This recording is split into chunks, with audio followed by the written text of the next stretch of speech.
இந்த நாட்டிலே முன்னெடுக்கப்படுகிற வேளையில்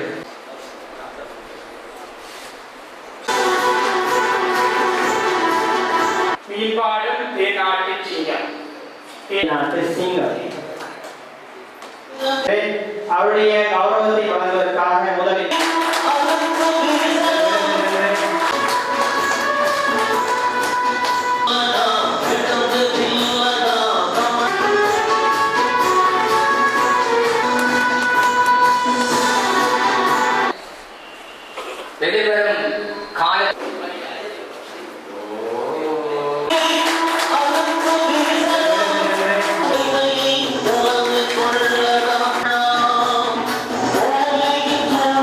போராட்டத்தை துவங்குவோம் சொன்னார்.